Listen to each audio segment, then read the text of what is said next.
Hi all welcome to Nithi Suvai விருந்து. இன்னைக்கு ஒரு சூப்பரான ரெசிபி தாங்க பார்க்க போகிறோம். இது சப்பாத்திக்கெலாம் வேறு லெவல் காம்பினேஷன். எஸ், பாலக் பன்னீர் பட்டர் மசாலா தான். இதோட ஒரு குட்டி ஃபேக்ட் சொல்லட்டுமா? இதோட ஆரிஜின் பார்த்தீங்கன்னா பஞ்சாப் தான். இது வந்து பட்டர் சிக்கனை ரீப்ளேஸ் பண்ணுறதுக்காக உருவான ஒரு டிஷ். இது எப்படி பண்ணுறது நம்ம வாங்க குயிக்காக ஒரு வீடியோ பார்த்துடலாமா?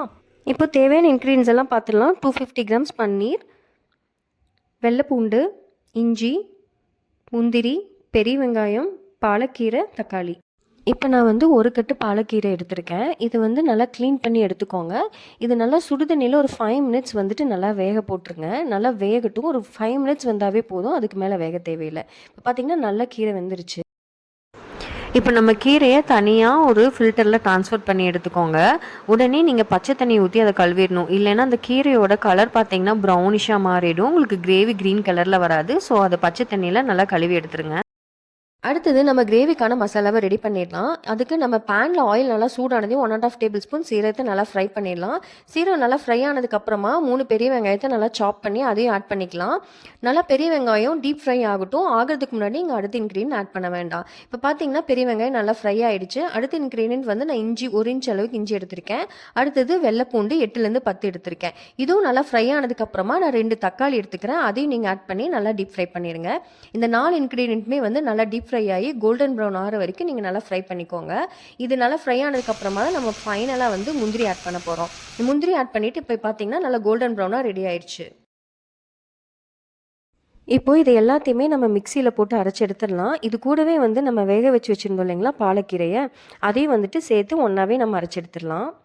இப்போ நம்ம எல்லாத்தையும் நல்லா ஃபைன் பேஸ்ட்டாக அரைச்சி எடுத்து வச்சுட்டோம். நல்லா பார்த்தீங்கன்னா நைஸாக இருக்குது பார்த்தீங்களா, இந்த மாதிரி தான் இருக்கணும். அப்போ தான் கிரேவி நல்லாயிருக்கும். அடுத்தது நம்ம கிரேவி ரெடி பண்ணிடலாம். அதுக்கு ஒரு பேனில் நான் ஹோம்மேட் பட்டர் ஆட் பண்ணியிருக்கேன். நீங்கள் வேணால் கடையில் கூட பட்டர் வாங்கி யூஸ் பண்ணலாம். பட் பட்டர் யூஸ் பண்ணிங்கன்னா தான் அதோட டேஸ்ட் வந்து நல்லாயிருக்கும். இப்போ பட்டர் பார்த்திங்கன்னா நல்லா உருகிற வரைக்கும் விட்டுருங்க. அடுத்தது நான் 2 பிரியாணி இலை ஆட் பண்ணியிருக்கேன். 2 பட்டை, 3 ஏலக்காய் ஆட் பண்ணியிருக்கேன். அடுத்தது நம்ம ரெடி பண்ணி வச்சுருக்க கிரேவி மசாலாவை நம்ம ஆட் பண்ணிடலாம். கிரேவி மசாலா ஆட் பண்ணதுக்கப்புறமா நான் காரத்துக்காக வீட்டில் ரெடி பண்ணி வச்சுருக்க மிளகாத்தூள் தான் ஆட் பண்ண போகிறேன், 2 டேபிள் ஸ்பூன். இதுக்கப்புறமா நான் 2 டேபிள் ஸ்பூன் கல்லுப்பு ஆட் பண்ணுறேன். நீங்கள் வேணுன்னா கூட்டியோ குறைச்சோ யூஸ் பண்ணிக்கலாம். இதுக்கப்புறமா நான் சுகரி டேஸ்ட்டுக்காக நான் சுகர் ஆட் பண்ணுறேன். ஒரு 2 டேபிள் ஸ்பூன் ஆட் பண்ணியிருக்கேன். இந்த சுகர் நம்ம ஆட் பண்ணுறப்ப தான் கிரேவியோட டேஸ்ட் இன்னுமே கொஞ்சம் கூடுதலாக இருக்கும். ஸோ சுகர் நம்ம ஆட் பண்ணிக்கிட்டால் நல்லாயிருக்கும் இந்த கிரேவி. அடுத்தது இப்போ பார்த்தீங்கன்னா இந்த கிரேவி வந்து கொஞ்சம் நல்லா வேகட்டும். ஒரு 5 மினிட்ஸ் வேகட்டும். வெந்து வந்ததுக்கப்புறமா இந்த ஸ்டேஜில் வந்து நீங்கள் பன்னீரை ஆட் பண்ணிக்கோங்க. பன்னீர் ஆட் பண்ணதுக்கப்புறமாவும் ஒரு 5 மினிட்ஸ் விட்டுருங்க. இப்போ பார்த்தீங்கன்னா நல்லா கிரேவி கன்சிஸ்டன்சி வந்துடுச்சு. இந்த ஸ்டேஜில் நம்ம ஆஃப் பண்ணிடலாம்.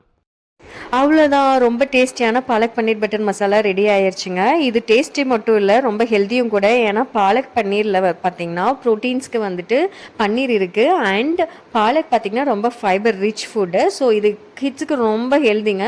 உங்களுக்கு இந்த ரெசிபி பிடிச்சிருந்தா ப்ளீஸ் ட்ரை பண்ணிவிட்டு கமெண்ட் பண்ணுங்கள். அண்ட் தேங்க்ஸ் ஃபார் வாட்சிங் our video and subscribe to Nithi Suvai விருந்து.